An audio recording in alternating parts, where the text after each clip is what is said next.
ECG class 5 hypertrophy of various chambers, left ventricular hypertrophy, right ventricular hypertrophy, right atrial hypertrophy और left atrial enlargement. तो मैं doctor Harendra Kumar, lung super speciality centre Meerut और pulmo क्रांति में आपका स्वागत है। आज हम कंटिन्यू करते हैं क्लास ईसीजी के ऊपर। अब तक हम 4 क्लासेस देख चुके हैं, आज हम क्लास 5 में जाते हैं और आज हम सीखेंगे कि हाइपरट्रॉफी कैसे हमें आइडेंटिफाई करनी है ईसीजी के ऊपर। तो चलिए, सबसे पहले आप ये ध्यान रखिए, जो बेसिक कंसेप्ट है मैं वापस एक बार रिवाइज कराता हूँ। ये हमारी एक आइजोइलेक्ट्रिक लाइन है, यहाँ से हमारा पी वेव बना, पी वेव के बाद फिर ये क्यू आर एस और फिर ये अपना टी वेव। सो इस तरीके से हमारे पास ईसीजी पर वेव आती है। तो अगर मैं पी वेव को देखूं यहाँ से, पी वेव की बिगिनिंग से और बिगिनिंग ऑफ क्यू तक, ये वाला जो एरिया है ये रिप्रेजेंट करता है आपका, ये रिप्रेजेंट करता है atrial depolarisation, atrial depolarisation, atrial depolarisation. और जो क्यू वेव से टी वेव तक ये रिप्रेजेंट करता है, ये वाला जो पूरा एरिया है ये रिप्रेजेंट करता है वेंट्रिकल डीपोलराइजेशन, वेंट्रिकुलर डीपोलराइजेशन। अब देखिए मतलब क्या है इसका, रिपोलराइजेशन इसके बीच में छुपा है। मेरा समझाने का मतलब है कि अगर आपको एट्रियल एनलार्जमेंट देखना है, मतलब अगर आपको राइट एट्रियल एनलार्जमेंट देखना है या आपको लेफ्ट एट्रियल एनलार्जमेंट देखना है, तो आप किस में देखेंगे? आप देखेंगे पी वेव में। तो you have to see P wave. Okay, कई बार यही कंफ्यूजन रहता है किस में देखना है, तो आप बेसिक कंसेप्ट पे चले जाइए। तो पी वेव रिप्रेजेंट करती है एट्रियल डीपोलराइजेशन को और वेंट्रिकल रिप्रेजेंट करता है क्यूआरएस, ये जो टी वेव हमारी आ रही है। तो आपको जब लेफ्ट वेंट्रिकल हाइपरट्रॉफी देखनी है और राइट वेंट्रिकुलर हाइपरट्रॉफी देखनी है, तो आप यूजुअली क्यूआरएस कॉम्प्लेक्स में देखेंगे, क्यूआरएस कॉम्प्लेक्स या फिर एस टी वेव तक। तो ये आपको देखना होता है। ओके आगे चलते हैं। अब सबसे पहले हमें क्या ध्यान रखना है, पहले हम आते हैं पी वेव पर। देखिए पी वेव जब बनती है तो जो इनिशियल पी वेव है, जो हाफ पोर्शन इधर वाला है, ये रिप्रेजेंट करता है राइट एट्रिया, और जो बाद का जो एरिया है ये रिप्रेजेंट करता है लेफ्ट एट्रिया। ओके, कभी भी हम एट्रियल एनलार्जमेंट देखना है, पी वेव देखनी है, तो हमें किस में देखना होता है? हमें देखना होता है लीड 2 के अंदर। तो हम कहां पे देखेंगे? लीड 2 के अंदर। तो ये ध्यान रखेंगे, लीड 2, लिम लीड 2 में हम देखेंगे। अब देखिए, पहले आते हैं हम सबसे पहले राइट एट्रियल एनलार्जमेंट पे। तो सबसे पहले हम पढ़ेंगे राइट एट्रियल एनलार्जमेंट। तो राइट एट्रियल एनलार्जमेंट, जैसा मैंने अभी आपको बताया, इसको क्या बोलेंगे? जब पी वेव बढ़ जाएगी तो left more than 2.5, more than 2.5 millimetre, more than 2.5 millimetre P wave होनी चाहिए उसकी हाइट इन लीड 2। तो मोर देन 2.5 और मोर देन 1.5 मिलीमीटर, ये किस में चेक करेंगे? ये चेक करेंगे हम V1 में।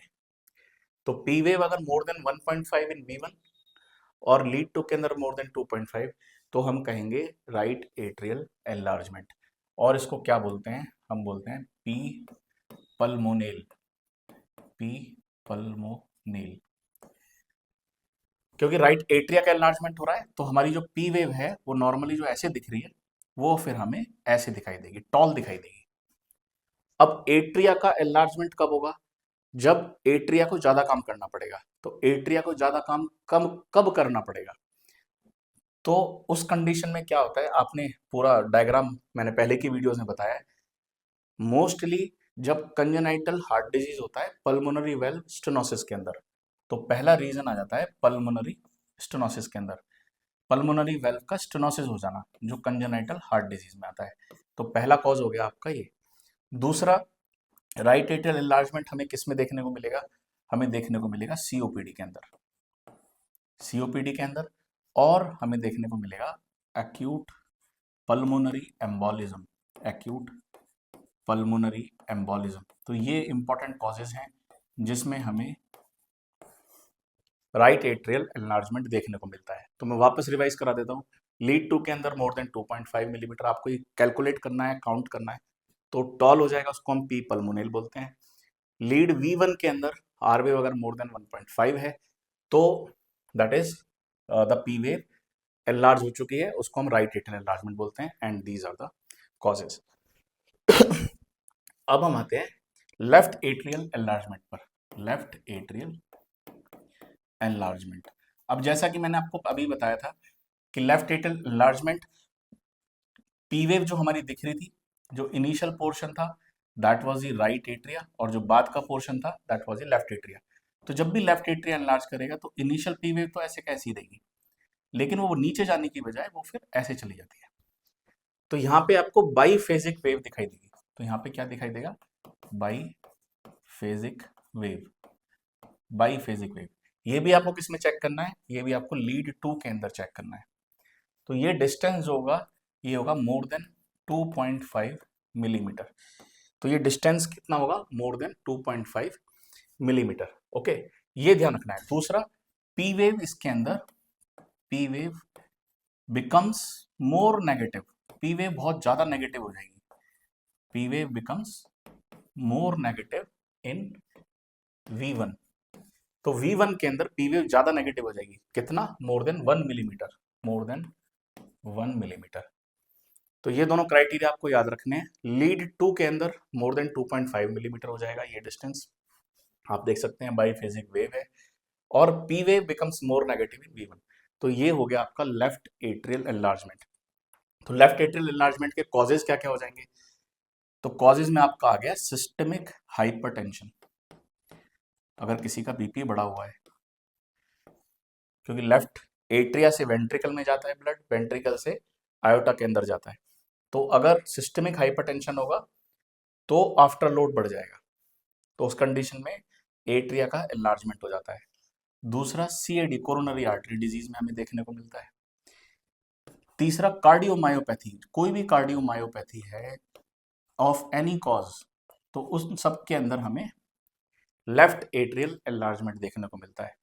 और कंजेनाइटल हार्ट डिजीज, अगर कंजेनाइटल हार्ट डिजीज है तो आयोटिक वेल्व का अगर स्टेनोसिस हो गया या रिगर्जिटेशन हो गया, मिट्रल वेल्व का स्टेनोसिस हो गया या रिगर्जिटेशन हो गया, तो ऐसी कंडीशंस में हमें लेफ्ट एट्रियल एनलार्जमेंट देखने को मिलता है।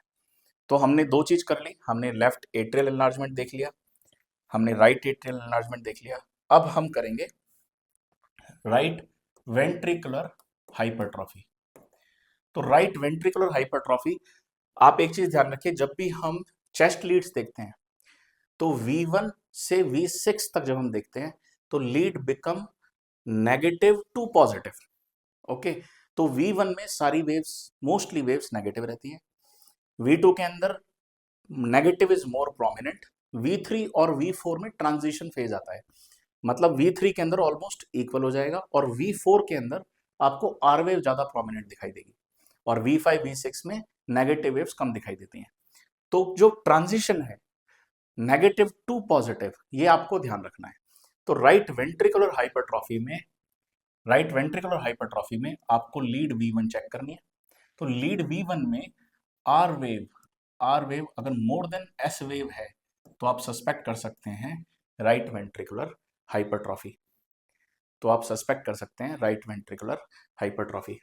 तो आर वेव अगर मोर देन 7 मिलीमीटर है, R wave more than 7 millimetre in V1, और S wave, S wave more than 7 millimetre in V6, तो हम राइट वेंट्रिकुलर हाइपरट्रॉफी कहेंगे।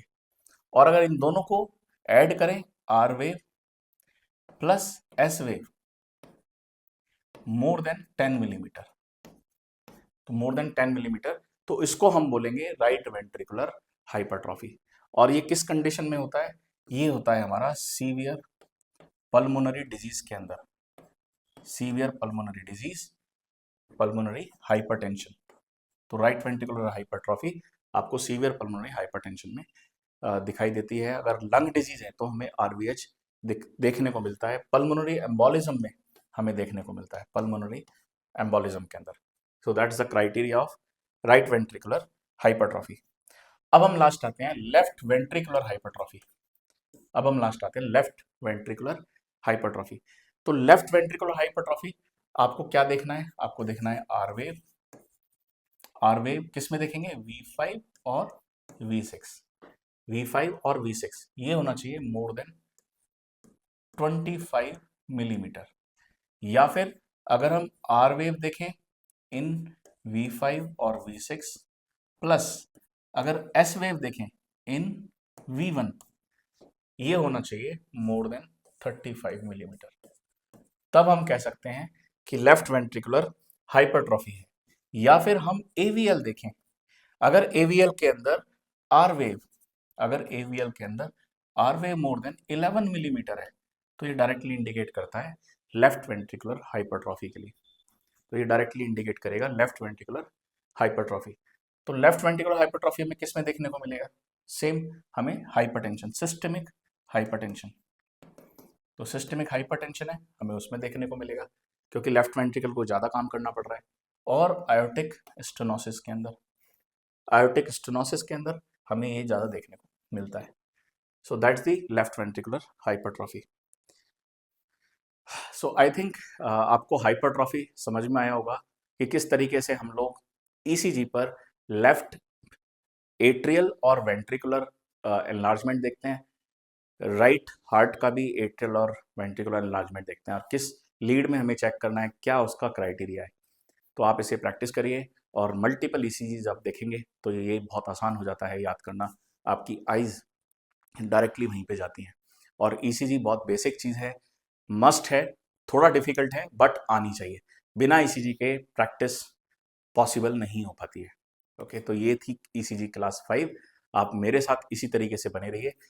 अब आगे की जो भी सीरीज रहेगी, अब हम ईसीजी प्रॉपर लेके आएंगे क्योंकि ये कंसेप्ट्स थे, इनको कंसेप्ट्स को समझाना बहुत ज़रूरी हो जाता है। हमारे अब कंसेप्ट्स बिल्डअप हो गए हैं। हमने इनिशियल क्लासेस में आपको एक्सेस डेविएशन बताया, फिर सिस्टमिक रीडिंग बताई ईसीजी के लिए, और अलग अलग पार्ट्स बताए कि किस तरीके से हमें एक्सेस डेविएशन चेक करना है, कैसे हमें हाइपरट्रॉफी चेक करनी है।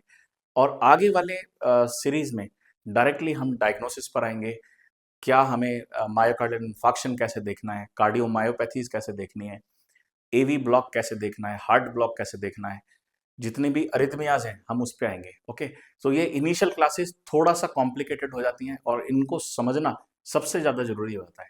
सबसे बड़ी मिस्टेक हम लोग क्या करते हैं, हम डायरेक्टली पहुंच जाते हैं डायग्नोसिस पर कि ये वेंट्रिकुलर अरिथमिया हमें ऐसा दिख रहा है, एट्रियल फिब्रिलेशन हमें ऐसा दिख रहा है, फ्लटर ऐसा दिख रहा है।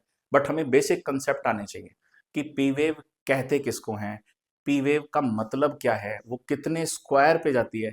जब तक आप स्मॉल स्क्वायर कैलकुलेट करना नहीं सीखोगे तो एट्रियल फिब्रिलेशन, फ्लटर, इस तरह की चीज़ें आइडेंटिफाई करना एक रटने जैसा हो जाता है कि हाँ ये आया तो ऐसा है।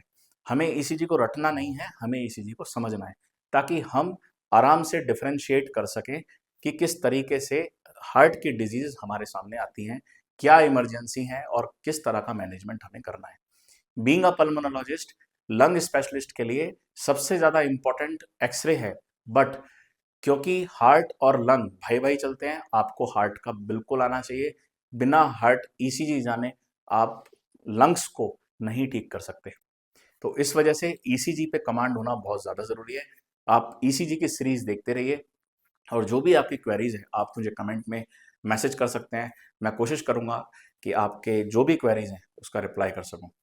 So thank you so much. मेरे चैनल को फॉलो सब्सक्राइब करते रहिए। Thank you.